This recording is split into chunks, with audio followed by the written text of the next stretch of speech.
Hi, today is February 21st, 2023, and here are my poems for the day. The first one is poem number 311 for the year, Lou Reed. I live about a 15-minute walk or a 5-minute bike ride from the New York Public Library for the Performing Arts at 40 Lincoln Center Plaza. Since June of last year, before I even moved here, the library has had an exhibit up called Lou Reed, Caught Between the Twisted Stars. I wasn't interested in going. I'm a bit ashamed to acknowledge my ignorance of and general lack of interest in Lou Reed. Then, about 6 months ago, Dina Elkin sent me a photograph that she had taken at the exhibit. Some of his record collection is displayed. I would doubt that it is complete. I would guess it's fewer than 300 records, but out of that small number, the first two King Missile records, Fluting on the Hump and They, are there. Suddenly I was very interested in going to the Lou Reed show at the New York Public Library for the Performing Arts, although it still took me 6 weeks and the impending deadline of March 4th to finally get up off my ass and go, which I did last Saturday. It didn't occur to me until after I had left my apartment that I would want a picture of me with my two records at the Lou Reed exhibit, and I had dressed like a schlub, but I had my picture taken anyway, pointing almost to where the King Missile records are in Lou Reed's collection, but my finger was not quite in the right place, and if you zoom in and you know where to look, you can only sort of almost see the records. So maybe I will go back and have another picture taken if I can get there again before the show closes on March 4th. Poem number 312, Impressed. At the Lou Reed show, there was a video of him performing Dirty Boulevard, a song I had heard before and I like. But here's the thing, the song is basically spoken word with music, non-rhyming lines and no discernible rhythm, or really the ordinary rhythm of everyday speech. In other words, what I did mostly with King Missile. But the difference is this was a live video. Lou was playing guitar while he was doing this, and as a person who has tried a couple of times to play the ukulele while doing spoken word, I know how difficult this is to do. So I came away from the show really impressed.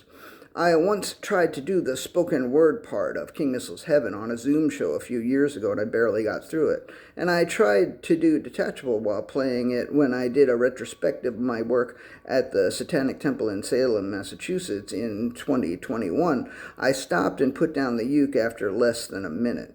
I'm going to write the next poem and see if I can recite it while playing the chords to Dirty Boulevard. I bet I will not be able to do it. Poem number 313, Correction.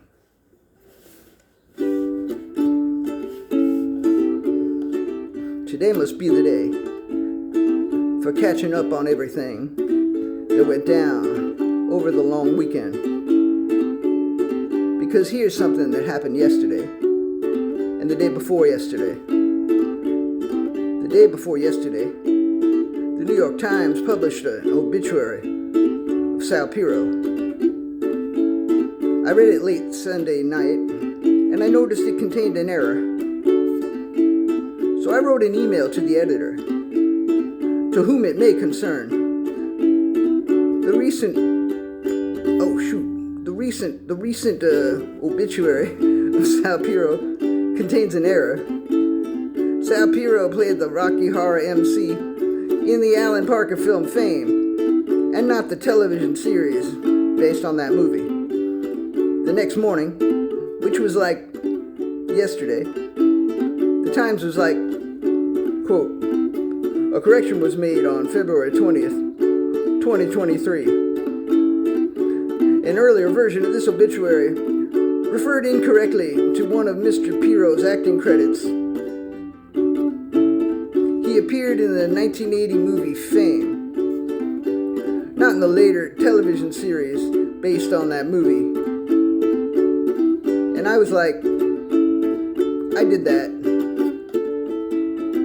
And I dropped the mic and I said in your face, as I do. Yeah, see, like the rhythm was all off. I kept messing up. It's really hard. Poem number 314, A Dick Again. Also on Sunday, I had to take what the Beastie Boys in Stop That Train referred to as a D-train ride to Coney Island vacation.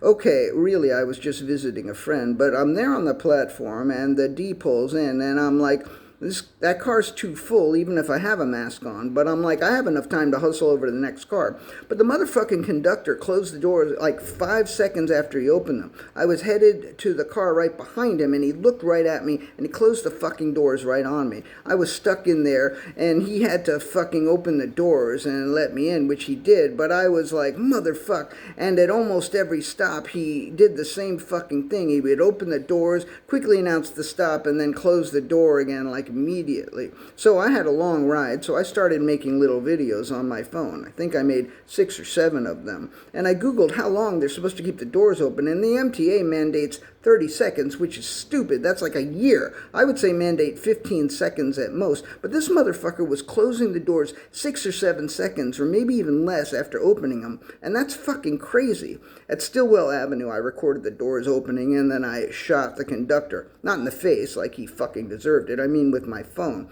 Maybe he saw me do it, and if so, good. The whole ride, I was thinking of an email I would write to the MTA. But the MTA is not like the New York Times. They were not about to give a shit.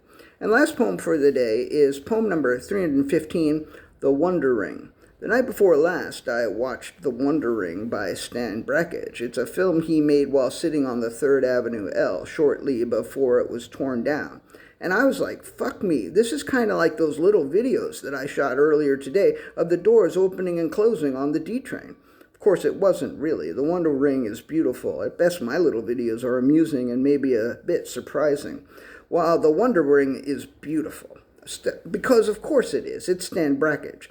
The Wonder Ring deserves a better poem than this. Maybe one day I or someone else will write it. And that's it for today. Thank you. And yeah, thank you. I really appreciate it.